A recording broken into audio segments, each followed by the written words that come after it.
जय श्री हरि, जय माँ लक्ष्मी। प्रिय भक्त गुरु भगवान विष्णु और माँ लक्ष्मी की कृपा सदा आप और आपके परिवारजनों पर बनी रहे। आप सभी को जेठ माह की पूर्णिमा की हार्दिक शुभकामनाएं।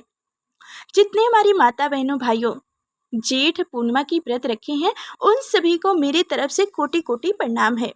हर साल जेठ माह के शुक्ल पक्ष की पूर्णिमा तिथि पर जेठ पूर्णिमा का व्रत रखा जाता है। इस दिन सच्चे मन से जो कोई भी जातक व्रत रखते हैं और कथा को सुनते हैं, भगवान विष्णु, माता लक्ष्मी और चंद्रदेव अवश्य उनकी मनोकामनाएं पूर्ण करते हैं। तो आइए सुनते हैं पूर्णिमा व्रत कथा। कथा सुनने से पहले आप सभी से एक अनुरोध है कि अगर हमारी कथा को आप सुन रहे हैं तो कमेंट बॉक्स में जय श्री हरि, जय माँ लक्ष्मी अवश्य लिखिएगा और लाइक कर चैनल को सब्सक्राइब करना ना ही भूलिएगा। ज़्यादा से ज़्यादा इस कथा को शेयर भी कीजिएगा। तो चलिए अब ध्यान पूर्वक कथा को सुनिए। द्वापर युग में दशोदा जी ने श्री कृष्ण से कही, हे कृष्ण, तुम सारे संसार के उत्पन्न करता, पालनहार और संहार करता हो। आज मुझे कोई ऐसा व्रत बताओ जिसके करने से मृतलोक में भी स्त्रियों को विधवा होने का भय न रहे तथा यह व्रत सभी मनुष्य की मनोकामनाएं पूर्ण करने वाला हो। तब जाके श्री कृष्ण जी कहने लगे, हे माता, तुमने अति सुंदर प्रश्न किया है। मैं तुम्हें ऐसे एक व्रत के बारे में विस्तार से बताता हूँ। सौभाग्य की प्राप्ति के लिए स्त्रियों को 32 पूर्णिमा का व्रत करना चाहिए। इस व्रत को करने से स्त्रियों को सौभाग्य की प्राप्ति होती है। यह व्रत अत्यंत सौभाग्य देने वाला और भगवान शिव के प्रति भक्ति को बढ़ाने वाला है। यशोदा जी कहने लगी, हे कृष्ण, सर्वप्रथम इस व्रत को मृतलोक में किसने किया था? इसके विषय में विस्तार से मुझे बताओ। श्री कृष्ण जी कहने लगे, इस भूमंडल पर अनेक प्रकार के रत्नों से परिपूर्ण कार्तिकेय नाम की एक नगरी थी। वहाँ चंद्रहर्ष नाम का एक राजा राज्य करता था। उस नगर में धनश्री नाम का एक ब्राह्मण था और उसकी स्त्री अति सुशील रूपवती थी। दोनों ही उस नगरी में बड़े प्रेम से रहते थे। घर में धन धान आदि की कोई कमी नहीं थी, परंतु उनको बहुत बड़ा दुख था कि उनकी कोई संतान नहीं है। एक समय एक बड़ा योगी उस नगर में आए। वह योगी उस ब्राह्मण के घर को छोड़कर अन्य सभी घरों से भिक्षा लेकर भोजन किया करते थे। वह रूपवती से कभी भिक्षा नहीं लेते थे। एक दिन वह योगी रूपवती से भिक्षा न लेकर किसी अन्य घर से भिक्षा लेकर गंगा किनारे जाकर भिक्षुओं को प्रेम पूर्वक ग्रहण कर रहने लगे कि धनश्री ने योगी का यह सब कार्य देख लिया। अपनी भिक्षा के अनादर से दुखी होकर धनश्री योगी से बोले, हे महात्मा जी, आप सब घरों से भिक्षा लेते हैं, परंतु आप मेरे घर की भिक्षा कभी नहीं लेते, इसका क्या कारण है? योगी जी ने कहने लगे, निसंतान के घर की भिक्षा पतितियों के अन्न के तुलना होती है और जो पतिति का अन्न खाता है वह भी पतित हो जाता है। क्योंकि तुम निसंतान हो, इसलिए पतित हो जाने के भय से मैं तुम्हारे घर की भिक्षा नहीं लेता। धनश्री योगी के यह बात सुनकर बहुत दुखी हुए और हाथ जोड़कर योगी के पैरों में गिर गए और कहने लगे, हे महाराज, यदि ऐसा है तो आप पुत्र प्राप्ति का उपाय बताइए। आप सर्वज्ञानी हैं, मुझ पर कृपा कीजिए।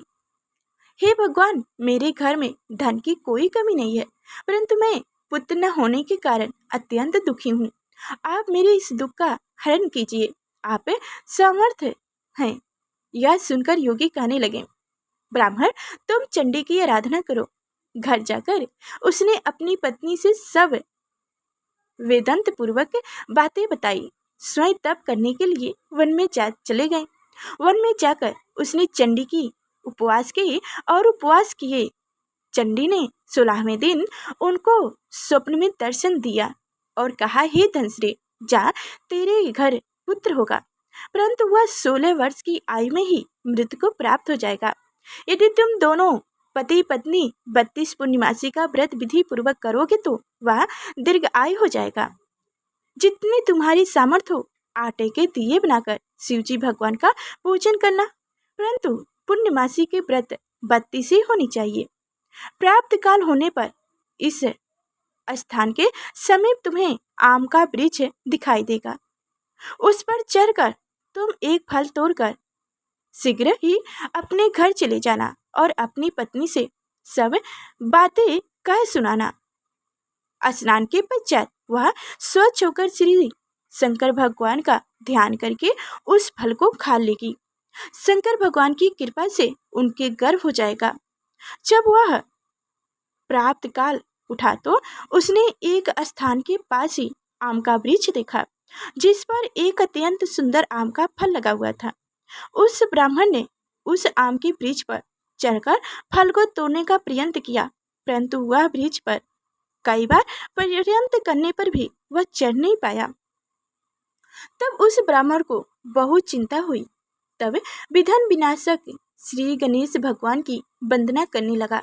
हे दयानिधि, अपने भक्तों के विघ्नों का नाश करके उनके मंगल कार्य को करने वाले, दुष्टों को नाश करने वाले, रिद्धि सिद्धि प्रदान करने वाले, आप मुझ पर कृपा करके इतना बल दे कि मैं अपने मनोरथ को पूर्ण कर सकूं। इस प्रकार गणेश जी की प्रार्थना करने पर उसकी कृपा से धनश्री वृक्ष पर चढ़ गया और उसने सुंदर आम के फल को तोड़ लिया। और धनश्री ने सोचा, जो वरदान से फल मिला था वो यही है और कोई फल तो दिखाई नहीं दे रहा है। धनश्री ब्राह्मण ने जल्दी से घर जाकर अपनी पत्नी को वह फल दे दिया और उसकी पत्नी ने अपने पति के कहे अनुसार उस फल को खा लिया और वह गर्भवती हो गई।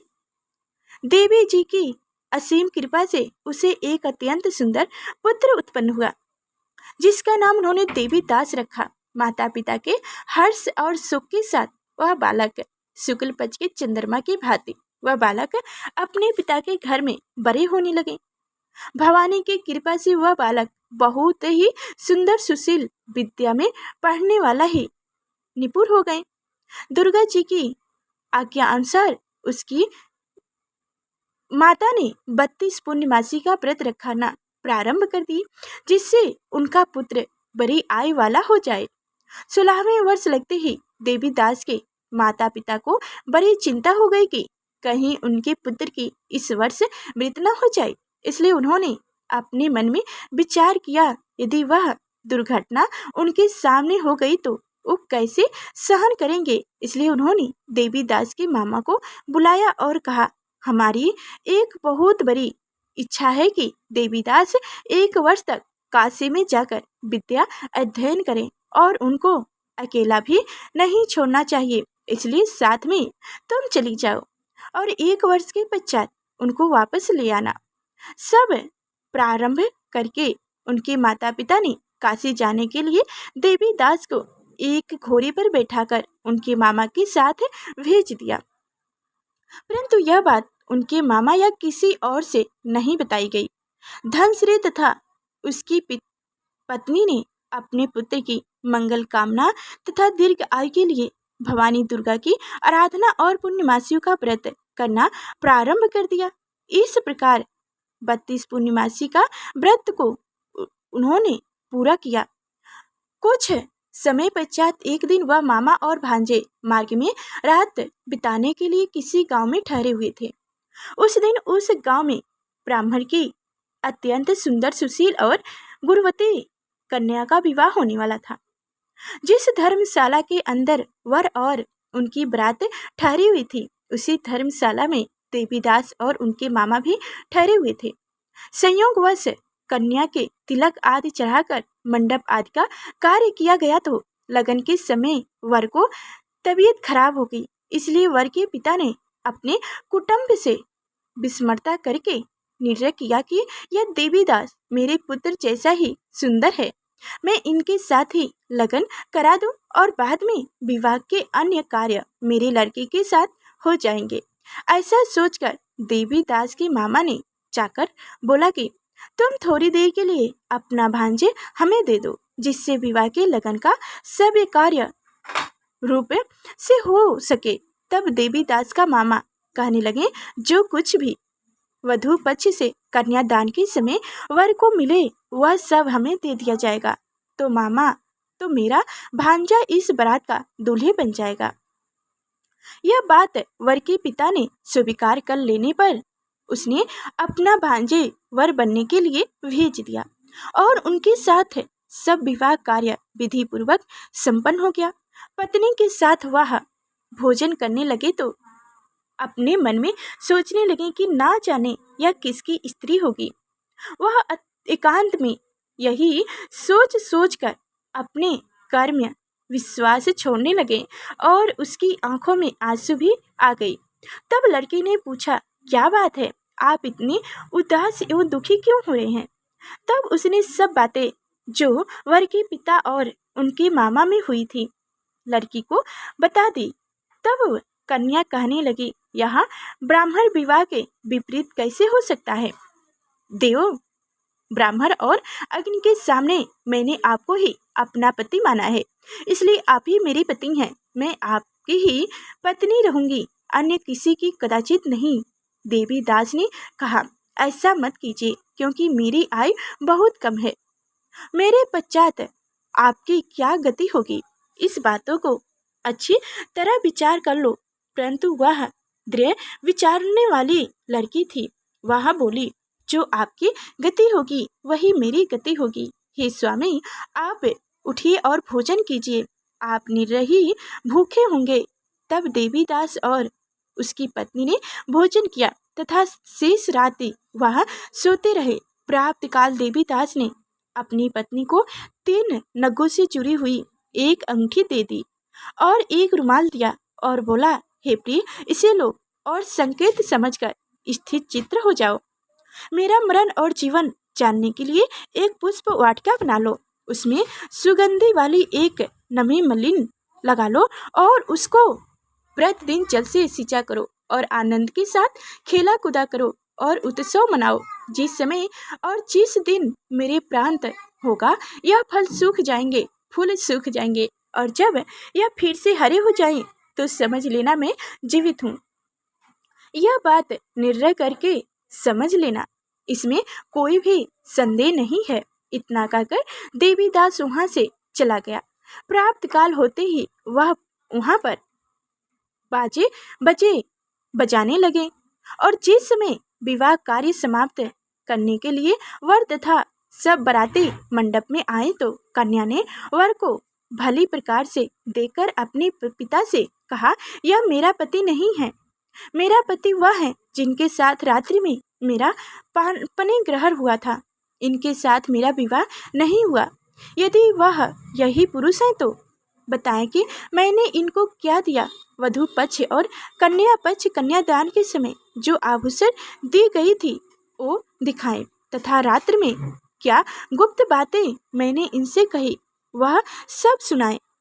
पिता ने उनके कहे अनुसार वर को बुलाया। कन्या की यह सब बातें सुनकर वह कहने लगे, मैं कुछ भी नहीं जानता। इसके पश्चात इज्जत लज्जत होकर वह अपना सह मुंह लेकर चले गए और सारी बारात भी अपमानित होकर वहां से लौट गई। भगवान श्री कृष्ण जी बोले, हे माता, इस प्रकार देवीदास काशी विद्या के लिए चला गया। जब कुछ समय बीत गया तो काल से प्रेरित होकर एक सर्फ रात्रि के समय उनको डसने के लिए वहां आ गया। उस विष भर के प्रभाव से उनके शयन का स्थान चारों ओर से विष की ज्वाला से विषैला हो गया, परंतु व्रत के प्रभाव से उनको काट नहीं पाया, क्योंकि पहले ही उनके माता ने 32 पूर्णिमासी का व्रत रखा था। इसके बाद मध्याह्न के समय स्वयं काल वहां आया और उनके शरीर से प्राणों को निकालने का प्रयत्न करने लगा, जिससे वह मूर्छित होकर पृथ्वी पर गिर गए। उसी समय माता पार्वती के साथ भगवान शंकर वहां आ गए। उनको मूर्छित दशा में देखकर माता पार्वती जी ने शंकर जी से प्रार्थना की, हे महाराज, इस बालक की माता ने पहले ही 32 पूर्णिमा का व्रत पूरा किया था, जिसके प्रभाव से आप उनको प्राण दान दे। भवानी के कहे पर भक्त व्यसन भगवान शिव जी ने उनको प्राण दान दे दिया। इस व्रत के प्रभाव से काल को भी पीछे हटना पड़ा और देवीदास स्वस्थ होकर बैठ गए। उधर उनकी पत्नी उनके काल की प्रतीक्षा किया करती थी।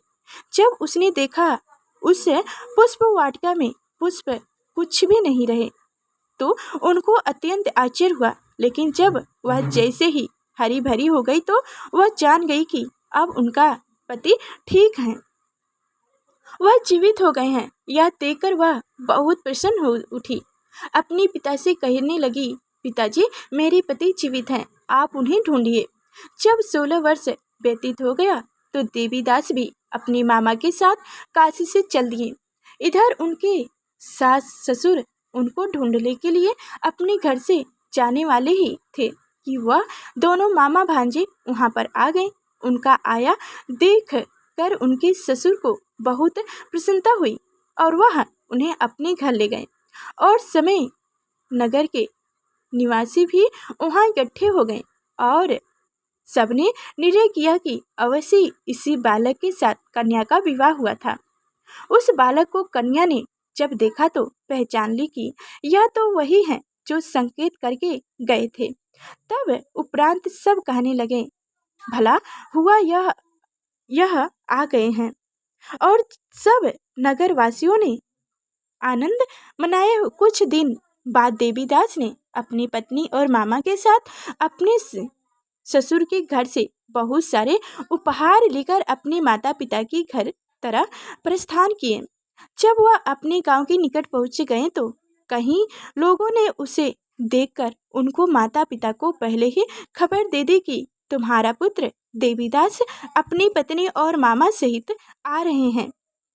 यह समाचार सुनकर माता पिता को विश्वास नहीं हुआ, परंतु जब वह लोगों ने भी आकर यही बात उन्हें बताई तो उन्होंने बड़ा आश्चर्य हुआ। लेकिन थोड़ी देर में देवीदास आकर अपने माता पिता के चरणों में अपना सर रखकर प्रणाम किया और उनकी पत्नी ने अपने सास ससुर के चरणों में स्पर्श किया तो माता पिता ने अपने पुत्र और पुत्री वधू को हृदय से लगा लिया और दोनों की आंखों में प्रेम आश्चर्य बहू चले। अपने पुत्र और वधू के आने की खुशी में धनश्री ने बड़ा भारी यज्ञ आयोजन किया और ब्राह्मणों को दान दक्षिणा देकर प्रसन्न किया। श्री कृष्ण भगवान कहने लगे, इस प्रकार धनश्री 32 पूर्णिमासियों के व्रत के प्रभाव से पुत्रवान हो गया। जो भी स्त्री 32 पूर्णिमासी का व्रत को करती है वो जन्म जन्मांतर में विधवा का दुख नहीं भोगती और सदैव सौभाग्यवती रहती हैं। पूर्णिमा व्रत के लाभ है। किसी भी उपवास द्वारा पूर्णिमा व्रत करने से भगवान श्री विष्णु प्रसन्न होते हैं।